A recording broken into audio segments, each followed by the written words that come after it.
In the final round of the World Blitz Championship, Magnus Carlsen faced Anton Korobov, a very strong Ukrainian Grandmaster. Magnus was leading the tournament with 16 points heading into this game.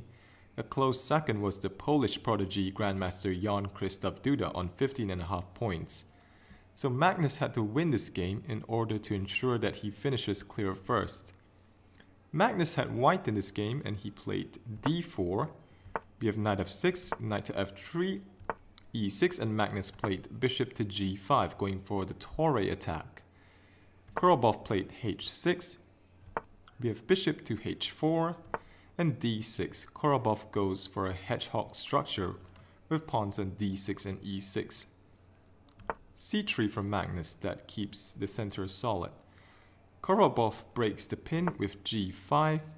This is a bit committal as black weakens his kingside, but in turn, black wins the bishop pair after knight to h5. Carlsen played e4, grabbing the center, bishop g7, developing the bishop, so Korobov is in no rush to capture on g3.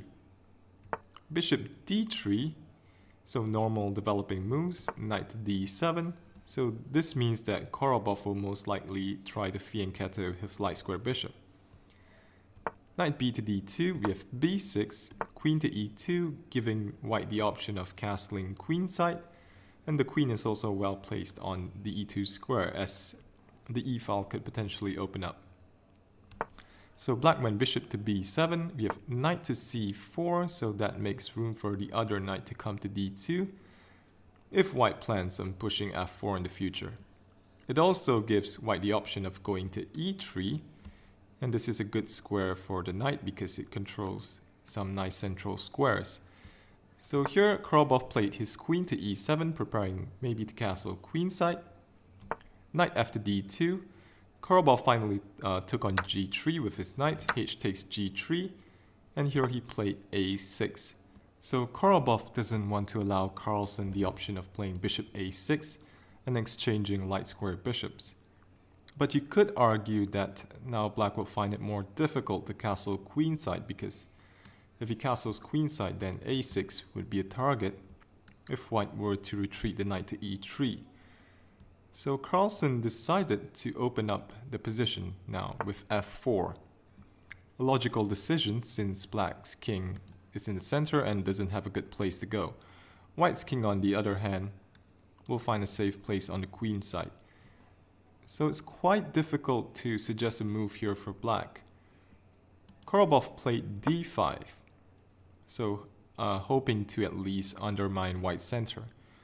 Carlsen took on d5, bishop takes d5, and Carlsen played knight to e3, so opening up an attack on a6, and at the same time the knight is defending g2.